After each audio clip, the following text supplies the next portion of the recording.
7절까지 내용입니다.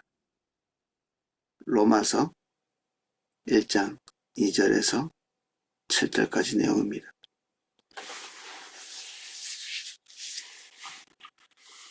자, 내용을 읽어보겠습니다. 이 복음은 하나님이 선지자들을 통하여 그의 아들에 관하여 성경에 미리 약속하신 것이라.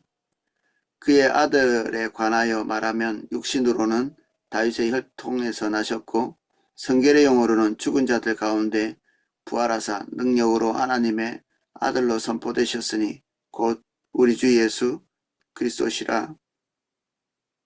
그로 말미암아 우리가 은혜와 사도의 직분을 받아 그의 이름을 위하여 모든 이방인 중에서 믿어 순종케 하나니 너희도 그들 중에서 예수 그리스도의 것으로 부르심을 받은 자니라. 로마에서 하나님의 사랑하심을 받고 성도로 부르심을 받은 모든 자에게 하나님 우리 아버지와 주 예수 그리스도로부터 은혜와 평강이 있기를 원하노라. 아멘. 2절입니다. 이 복음은 하나님이 선지자들을 통하여 그의 아들에 관하여 성경에 미리 약속하신 것이라. 이 사도 바울과 로마 교회 교인들은 거의 대부분이 일면식이 없는 사람들입니다. 이게 같이 동고동락을 한 경험도 없고, 그 아골라와 브리스길라 외에는 같이 이제 얼굴을 대면한 적도 없고, 로마 교회가 바울의 소문을 들었을 수는 있겠죠. 이방인의 사도로서 활동하고 있는 어떤 존재가 있다. 이 정도의 소문을 들었을 수도 있고, 사도 바울도 아굴라와 브리스길라와 고린도에서 만났을 때 로마 교회가 여차여차하다 이렇게 조금 이렇게 소식을 들었을 수 있겠죠. 근데 그 외에 사도 바울과 어떤 개인적인 관계나 이런 것들이 없죠. 근데 이제 이 일면식이 없는 이 사람들에게 편지를 보내고 관계를 맺고 이렇게 하는 가장 큰 이유는 복음이 그들을 하나로 만든 거죠. 복음 안에서, 예수 그리스도의 부르심 안에서 같이 이게 연합된 공동체가 되어 있는 거죠. 이거 외에는 아무것도 하나로 만들 것들이 없죠. 우리 교회도 마찬가지죠. 우리가 복음 외에 우리가 대한민국에 태어났지만 혹여 이제 외국인도 우리의 그룹 안에 들어올 수 있는 거고, 그러면 우리가 이것저것 아무것도 연합될 이유도 없고 하나 될 이유도 없고 아무것도 우리를 연관시켜 줄 것들은 아무것도 없죠. 개인적 특성이나. 그래서 우리는 사사롭게 편하게 살자면 우리가 갈기갈기 우리 편한 사람들끼리 모여서 살고, 또 우리는 우리 주변에서 태어날 때부터 죽을 때까지 그냥 우리 주변에 있는 사람들과 관계 맺으면서 이제 그렇게 살면 되는데, 우리는 그것보다 훨씬 더 중요한 더 큰 그룹의 어떤 부르심으로 우리를 부른 거죠. 그래서 교회는 에클레시아라는 단어를 씁니다. 부름받은 존재. 어디로부터 이렇게 들어가 있다가 이 부름을 받아가지고 특별히 다른 그룹으로 이렇게 속한 끄집어낸 존재. 우리는 다 육신을 기반으로 해서 아들, 딸 있고 부모, 형제가 있고, 그리고 우리가 어떤 육신적인 어떤 필요에 의해서 직장 동료들도 있고, 우리가 살고 있는 공동체 안에 속해 있으면서 그냥 죽을 때까지 다른 관계 맺지 않고 살아갈 만한 그런 사람들인데, 그러한 사람들 중에 하나님께서 이렇게 끄집어내시고 세상에서 볼 수 없는 또 다른 하나의 공동체, 그 소위 몸이라고 부르는 이런 강력한 공동체를 세우신 거죠. 하나님께서. 사도 바울과 로마 교회 성도들도 그 관계 안에서 이렇게 부르셨는데, 그 부르심의 가장 핵심적인 요소는 복음인데, 이 복음이 무엇이냐? 우리는 복음이라고 많이 얘기를 많이 하죠. 우리 지옥 안 가는 거, 우리가 죄 용서 받는 거, 다 복음 안에 포함되어 있는 것이지만, 우리의 복음의 핵심적인 것은 예수 그리스도입니다. 예수 그리스도. 예수 그리스도 그분 하나님의 아들이신 예수 그리스도. 그래서 복음에 대한 설명 로마 성도들도 알고 있고 사도 바울도 알고 있는 이 복음에 대한 이야기를 탁 처음으로 이렇게 꺼내면서 그들과의 연관성을 이렇게 얘기하고 있는 겁니다. 이 복음 하나님의 선지자를 통해서 그의 아들에 관하여 성경에 미리 약속하신 것이라. 하나님의 복음이신 예수 그리스도의 오심은 어느 날 충동적으로 임하신 게 아닙니다. 이 우리의 위대한 구원 5장에 보면 일반적인 사람들이 좀 이해하기 까다롭게 생각하는 내용들이 있는데 그게 그겁니다. 다윗의 혈통으로 오셨고 그리고 오랜 그 예언의 약속을 따라서 오셨다. 이거를 구구이 설명해 놓고 있거든요. 때로는 이런 것들을 설명하느라고 좀 이렇게 난처한 때도 있는데 우리의 위대한 복음 5장 안에 굳이 이 어려운 내용을 집어넣은 이유가 있죠. 왜 다윗의 혈통이 필요하? 그런 걸 설명해야 되고 왜 이게 선지자들의 약속을 집어넣은 것일까?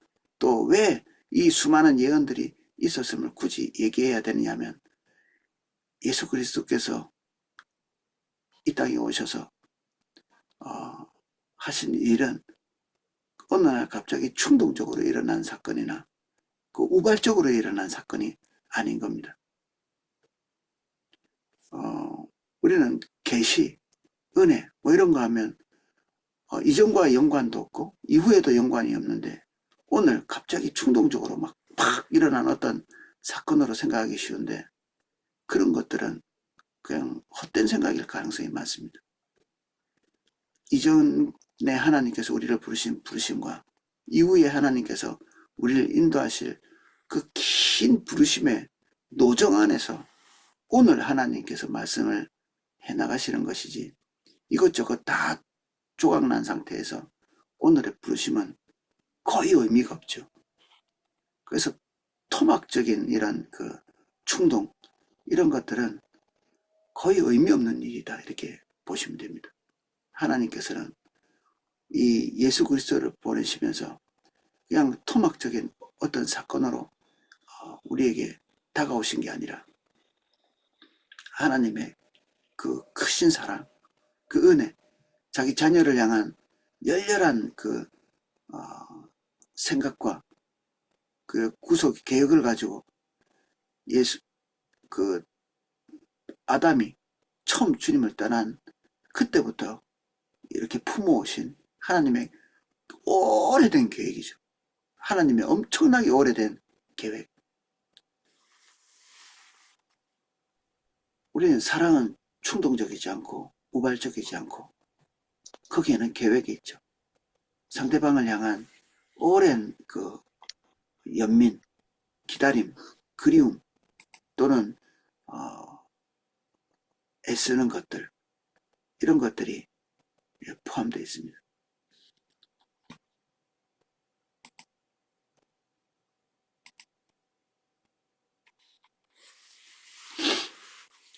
그래서 2절에 보면 굳이 하나님의 선지자를 통해서 그의 아들에 관하여 성경에 미리 약속하신 것이다. 이건 우발적이거나 충동적인 것이 아니라 하나님의 기다리는 그 시간들 굳이 얘기하자면 성경적으로는 4,000년 이상 된 아담으로부터 아브라함까지 2,000년 아브라함부터 예수 그리스도 오실 때까지 또 2,000년의 시간 이 시간들이 기다려졌죠. 그 전부터 또 다른 곳에서는 우리의 구원을 위해서 하나님께서 만세 전부터 예비하셨다고 이렇게 고백하고 있기 때문에 우리는 추정할 수 없는 긴 시간 동안에 하나님께서 우리를 대면하고 만나기 위해서 기다려 오셨다. 계획해 오셨다. 그래서 우리에게서 일어난 일은 어느 날 갑자기 생긴 일은 없습니다. 어떤 일도 하나님의 계획 속에 없는 일은 없는 거죠. 이게 새롭게 교회가 개척된 것도 우발적 사건이나 우연찮게 일어난 일은 아니다. 하나님의 긴 시간 동안에 당연히 하나님의 마음속에 어떤 생각을 가지고 작정해 오신 그런 일이다. 이렇게 보여집니다. 그의 아들에 관하여 말하면 육신으로는 다윗의 혈통에서 나셨고 성결의 영으로는 죽은 자들 가운데 부활하사 능력으로 하나님의 아들로 선포되셨으니 곧 우리 주 예수 그리스도시라. 육신으로는 약속대로 다윗의 혈통에서 날이라고 예언하신 그 예언대로 나셨고 성결의 영은 예수 그리스도와 함께 만세전부터 계시고 또 이 땅에 있는 동안 한시도 떠나지 아니하셨던 성령님께서 함께 하심으로써 하나님의 속성 그리고 인간의 속성을 다 가지고 계신 예수 그리스도의 본질을 설명하고 있습니다.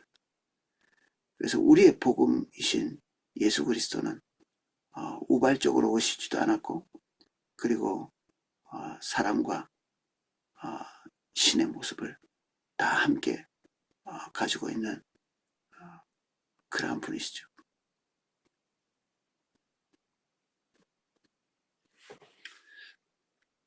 그리고 하나님의 본질은 죽음을 이기시는 것입니다.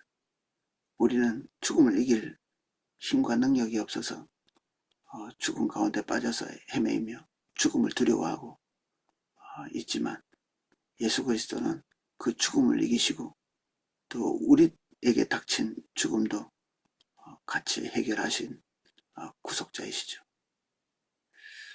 5절입니다. 그로 말미암아 우리가 은혜의 사도의 직분을 받아 그의 이름을 위하여 모든 이방인 중에서 믿어 순종하게 하나니 사도 바울이 자신이 사도임을 그리고 사도가 해야 될 일이 무엇인가 말하고 있습니다. 자기의 기능이 뭔지를 얘기하는 거죠. 자기는 이 교회의 큰 공동체 안에 하나님의 은혜로 말미암아 부름받은 사도로 이렇게 자기를 소개합니다. 그래서 믿게 하고 순종케 하는 일에 쓰임을 받는 한 부분이라고 말하고 있고 또 이 편지를 받고 있는 로마 성도들은 너희도 그들 중에서 예수 그리스도의 것으로 부름을 받은 자니라 예수 그리스도의 소유로 부름을 받아서 결과적으로는 사도 바울과 이 로마에 있는 성도들은 일면식이 없을지 모르지만 나누어질 수 없는 예수 그리스도로 말미암은 하나의 공동체, 하나의 몸으로서 존재한다. 너와 내가 예수 그리스도 안에서 하나된 공동체다. 나는 비록 하나님의 부르심을 받아서 어떤 기능을 하고 있고 너희들도 결국 하나님의 속성 안에서 하나의 공동체로 부름받았고 우리가 모두가 하나님의 소유로 하나된 존재다. 이런 얘기를 하고 있는 거죠. 로마에서 하나님의 사랑하심을 받고 성도로 부르심을 받은 모든 자에게 하나님 우리 아버지와 주 예수 그리스도로부터 은혜와 평강이 있기를 원하노라. 사도 바울과 로마에 있는 성도들이 다 하나님의 사랑 안에 있고 성도로 부르심을 받은 이런 부르심 안에 있고 그리고 하나님의 은혜와 평강을 받기에 합당한 존재임을 이게 같이 선언하고 있죠.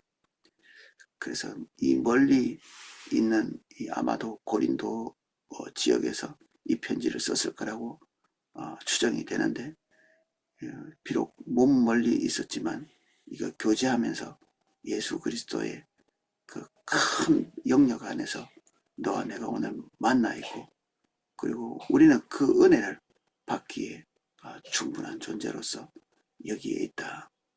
그래서 이 첫인사죠. 이게 이런 인사를 통해서 그들과 하나됨에 대한 강조를 하고 있습니다. 남이 아닌. 뭐 그래서 그랬을까 모르겠는데 사도 바울이 3차 전도여행을 마치고 예루살렘에 올라가서 유대인들에게 잡혀서 이제 마지막으로 로마의 재판을 받기 위해서 사도 바울이 죄수의 신분으로 로마에 입성했을 때 그때 많은 로마의 성도들이 사도 바울을 영접하기 위해서 한 100km, 어떤 사람은 50km 넘는 그런 길을 마중을 나오죠. 마치 이렇게 자기 가족이 오는 것처럼, 마치 어떤 면에서는 또 마치 예수님을 영접하듯이 그들이 사도 바울을 영접하기 위해서, 누가 죄수의 신분으로 오는 사람과 내가 관계가 있는 사람이다 이렇게 얘기할 수 있겠습니까? 본인들도 불이익을 당할 게 뻔한데, 그런데도 그 모든 것들을 개의치 않고 죄수의 신분으로 온 사도 바울을 맞이해서 사도 바울도 큰 격려를 얻었다 이렇게 되어 있습니다. 때로는 우리가 신앙생활을 하다 보면 오랫동안 교회 안에서 함께 있었던 사람은 당연히 뭐 이런 공동체에 속해 있지만 한 번도 얼굴을 보지 못한 사람들과 만나면서도 주 안에서 하나 되는 그런 경험을 할 때가 있거든요. 예전에 여조 목사님도 그 외국에서 어떤 강사가 왔는데 그 강사하고 이렇게 같이 이제 대화를 하시는데 제가 그 자리에 있지는 않았지만 어떤 성도님이 그 자리에 있으면서 그 외국인 강사가 여조 목사님과 이렇게 얘기를 할 때 아주 사적인 이야기들을 이렇게 하면서, 또는 교회에 나아갈 방향에 대한 이야기를 이렇게 나누면서 마치 오랫동안 이렇게 관계를 나눈 친구같이 서로 대화를 했다, 이런 얘기를 들은 적이 있거든요. 어떻게 이런 게 가능할까? 그냥 우리는 누군가를 초청했고 그 초청한 사람은 와서 자기 일을 하고 그 외에는 아무 관계도 없을 수 있는데, 이런 그 사도 바울과 로마 교회 성도들이 첫 일면식이었지만 하나됨을 누릴 수 있었던 것 같이, 그렇게 우리가 주님 안에서 단 한 번 본, 그리고 어쩌면 이후에는 한 번도 보지 못할 사람일 수도 있지만 그 만난 그 순간에 깊이 있는 교제를 할 수 있는 것은 우리가 다 예수 그리스도 안에서, 그리고 하나님의 예정된 오랫동안 계획하신 그 계획의 사랑 안에서 구속을 받고, 그리고 그 안에서 우리가 한 몸으로 부르신 각자 어떤 부르심이나 역할은 다르고, 또 하나님 안에서 각자 걸어가야 될 길은 뭐 각자지만 하나님께서 우리를 하나 되게 하시는 것들은 여전히 우리를 한 몸으로 만들고 계신다. 이게 오늘 아침에 이 내용을 살펴보면서 이게 복음의 사이즈로구나. 복음은 우리 눈에 보이는 성도끼리의 이게 어떤 부르심보다 더 큰 부르심 안에서 우리가 장차 보지 못할, 어쩌면 불신자 중에 우리 한 몸이 있을 수도 있죠. 예수 그리스도 안에 들어온다면. 그리고 지금 우리가 한 번도 대면하지 못한 성도들, 당연히 뭐 우리 가까이 있는 성도들은 더 말할 것도 없죠. 그래서 우리가 복음 안에서 외로운 존재가 아니고, 그리고 독립된 존재도 아니고, 홀로 뭔가 분투해 나가야 될 그런 존재가 아닌 것에 대한 생각이 들었습니다.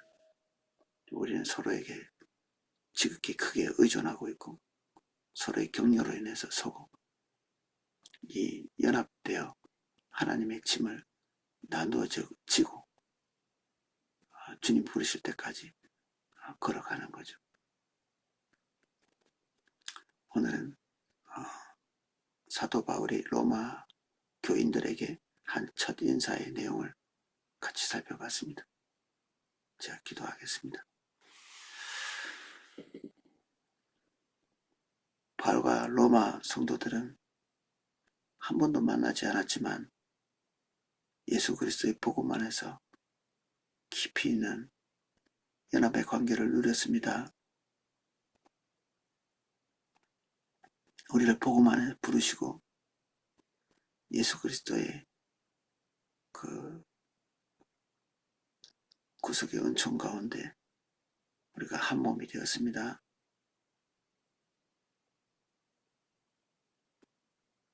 육신적으로는 조금 더 연관될 것이 없을지라도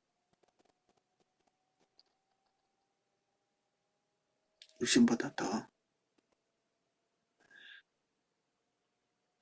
큰 의미로서 우리가 연합입니다. 우리가 진짜 교회가 되기에 은혜를 주십시오. 세상에서는 볼 수 없는 그 신비로운 연합의 기름을 우리에게 부어주십시오.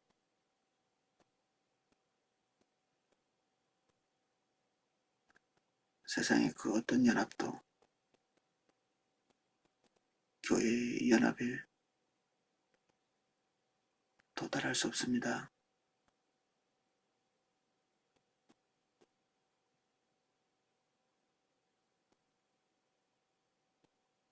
새로 출발하는 이 두나미스 교회를 예수님 이름 축복합니다. 이 교회가 또 고립되지 않게 하시고 세물교회 선교회 안에 포도나무 교회 안에 그리고 주변 지역교회 안에 대한민국 교회 안에 열방의 교회들 안에 복음 안에서 더 큰 교제를 나눌 수 있는 그런 공동체가 될 수 있도록 아버지 인도해 주십시오. 예수님 이름으로 기도합니다. 아멘.